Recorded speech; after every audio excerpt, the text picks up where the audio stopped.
Hello दोस्तों, government PSU power grid के बारे में बात करेंगे, जहां पर क्वार्टर 3 के रिजल्ट और डिविडेंड आए हैं।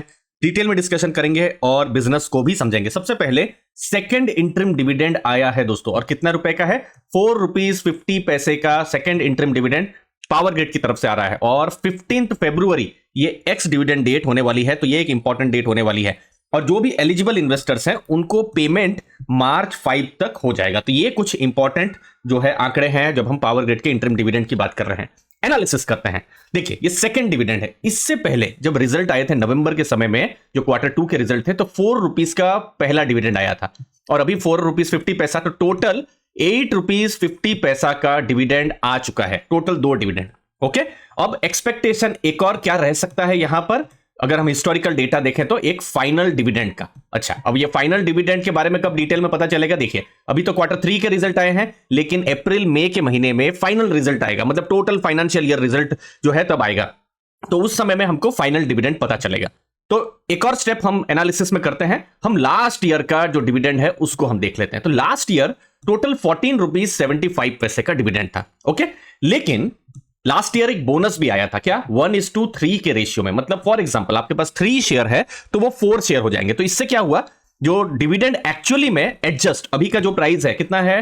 276। तो इस प्राइस के साथ आप एडजस्ट करेंगे तो 11 रुपीज 6 पैसे का डिविडेंड है। ओके, तो 11 रुपीज 6 पैसा का डिविडेंड, और अभी का शेयर प्राइस कितना है? 276। तो इसके हिसाब से आप देखेंगे 4% का डिविडेंड यील्ड हो रहा है। अगेन ये लास्ट ईयर का डेटा है, ठीक है। अभी तो देखिए 8.5 रुपए का इस बार का डिविडेंड आया है, और फाइनल डिविडेंड हमको पता चला है। तो इस बार टोटल डेटा तो अभी आया नहीं है, लेकिन लास्ट ईयर जो डिविडेंड आया था उसके हिसाब से मैं बोल रहा हूं। तो टोटल 4% की यील्ड हो रही है। लेकिन देखिए, अगर हम एडजस्ट ही अगर हम कर रहे हैं तो 160 का भी प्राइस, 200 का भी प्राइस देखा है, तो सोच लीजिए आपका एडजस्टेड प्राइस फॉर एग्जांपल 200 है, तो उसके हिसाब से आप देखेंगे आपका 5.5% भी यील्ड हो सकता है। ओके, तो इस बार भी डिविडेंड अभी तक स्ट्रांग जा रहा है। लास्ट ईयर भी स्ट्रांग डिविडेंड था, और अभी भी फर्स्ट डिविडेंड 4 रुपीज का है, सेकंड डिविडेंड 4 रुपीज 50 पैसे का यहां पर आ रहा है, और उसकी इंपॉर्टेंट डेट फरवरी 15 होने वाली है, और पेमेंट मार्च 5 तक एलिजिबल इन्वेस्टर्स को हो जाएगा। तो ये डिविडेंड से जुड़े कुछ इंपॉर्टेंट आंकड़े। अब बात करेंगे क्वार्टर 3 के रिजल्ट।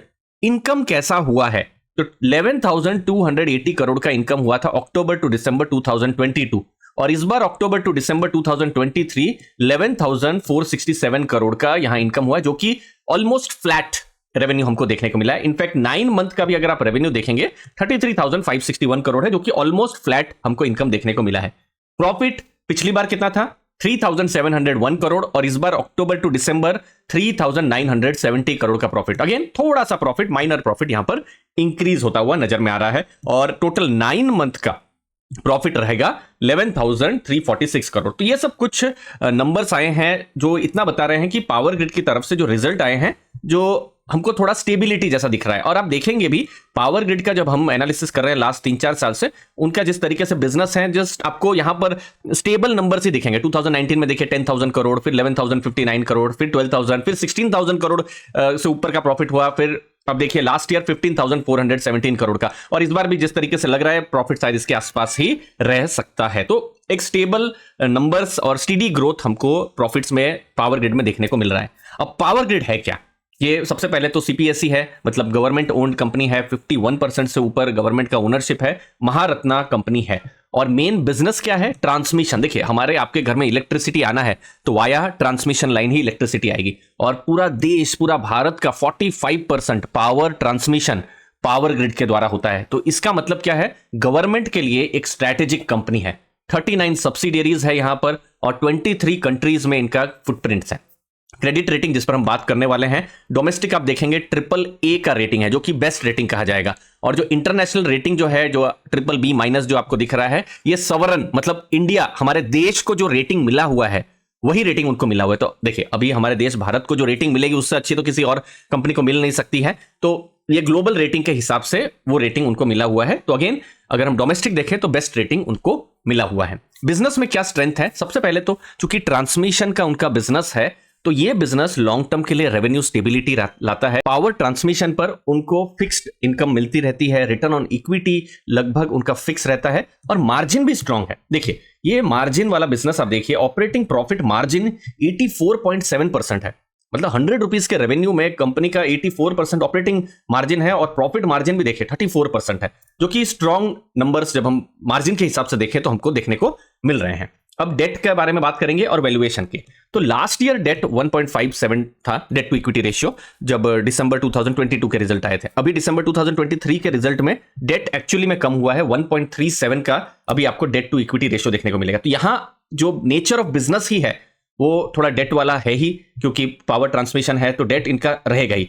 बहुत ही रिसेंट में केयर और क्रिसिल की तरफ से जो इंडियन जो रेटिंग है आई है, जैसे AAA का रेटिंग आया है अलग अलग बोरोइंग प्रोग्राम्स के लिए, और सिमिलरली केयर में भी आपको AAA का रेटिंग देखने को मिलेगा। तो डेट है, लेकिन स्ट्रॉन्ग रेटिंग से इतना पता चल रहा है कि कंपनी को जो डेट पेइंग कैपेसिटी है उसको लेकर चिंता नहीं है। वैल्यूएशन की बात कर लेते हैं। तो देखिए अभी तो देखिए PSU जो कंपनीज हैं, अभी बहुत सारी कंपनी में रनअप हुआ है, यहां पर भी हुआ है। 16.3 का हमको PE रेशियो देखने को मिल रहा है। तो PE मतलब अर्निंग्स तो है ही कंपनी का।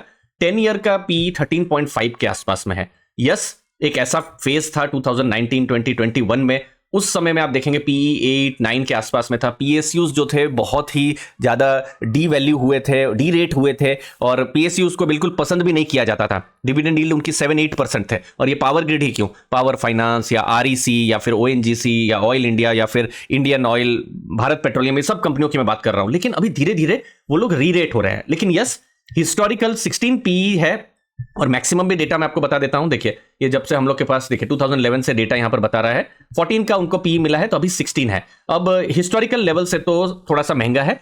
अब PE एक नंबर है 16 का, मतलब कंपनी फॉर एग्जांपल 1 रुपीज का प्रॉफिट कर रही है तो मार्केट 16 टाइम्स वैल्यूएशन देने के लिए रेडी है। अब इसको कैसे एनालिसिस कर सकते हैं? पहला एनालिसिस तो हो सकता है कि हिस्टोरिकल लेवल से थोड़ा महंगा है।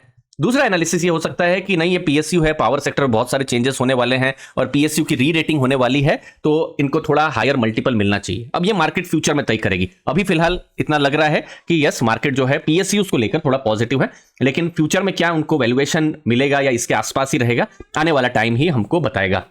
अब लॉन्ग टर्म का मतलब है मैं 2032 की बात कर रहा हूं, नेक्स्ट 8 इयर्स आगे की मैं बात कर रहा हूं, जहां पर उनके एग्रेसिव केपेक्स के प्लान है तो डेट तो यहां पर रहेगा ही। अब ट्रांसमिशन के बिजनेस को लेकर उनका 1.71 लाख करोड़ का उनका खर्चा करने के प्लान है, तो बहुत सारे एसेट्स आपको जुड़ते हुए नजर में आएंगे। रिन्यूएबल एक बड़ी थीम है, तो वहां पर भी ट्रांसमिशन पर बहुत काम होगा। तो सोलर जनरेशन, फिर स्मार्ट मीटर, डेटा सेंटर, वहां पर भी बड़े खर्चे जो पावर ग्रिड है उनके द्वारा होने वाले। तो ये सब कुछ चीजें हैं जो बिजनेस को इंटरेस्टिंग बनाती है जब हम PSU कंपनी पावर ग्रिड के बारे में बात करते हैं। लेकिन देखिए, कोई भी बिजनेस जब हम बात कर रहे हैं बिना रिस्क के होता ही नहीं है, रिस्क रहेगा ही।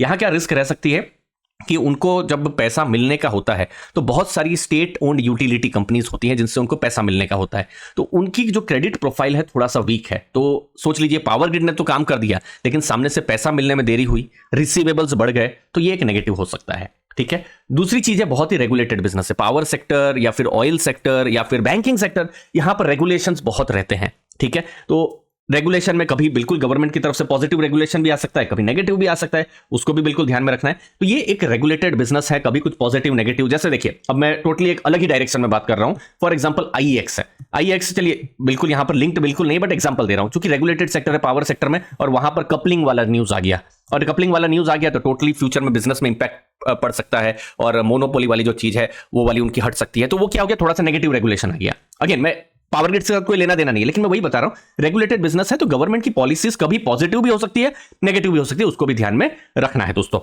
लास्ट में एक स्टीडी बिजनेस है जब हम पावर ग्रिड की बात कर रहे हैं। रिटर्न ऑन इक्विटी स्टेबल है, डिविडेंड उनका रेगुलर आ रहा है, और डिविडेंड पे आउट जो है 67% है लास्ट ईयर का। इस बार देखते हैं कितना पे आउट यहां पर रहता है। पावर सेक्टर ग्रो करेगा तो, और दूसरा पावर ग्रिड की तरफ से भी लार्ज केपेक्स जो है 1.71 लाख करोड़, या फिर जो टोटल सब कुछ मिलाए तो 1.8 लाख करोड़ का केपेक्स हमको देखने को मिल रहा है। तो ये सब कुछ फ्यूचर के लिए कुछ इंपॉर्टेंट चीजें हैं। बट देखिए, ये एक स्टीडी बिजनेस है, यहां पर एकदम ह्यूज जबरदस्त ग्रोथ हो जाएगा, वो एक्सपेक्टेशन रखना शायद सही नहीं है। नेक्स्ट, रेगुलेटेड बिजनेस है, उसके अपने पॉजिटिव और नेगेटिव दोनों ही होते हैं। लेटेस्ट में और कुछ डिटेल्स आएंगी, हम आपके साथ शेयर करते रहेंगे। आपके कीमती समय के लिए दोस्तों बहुत बहुत धन्यवाद। थैंक यू दोस्तों।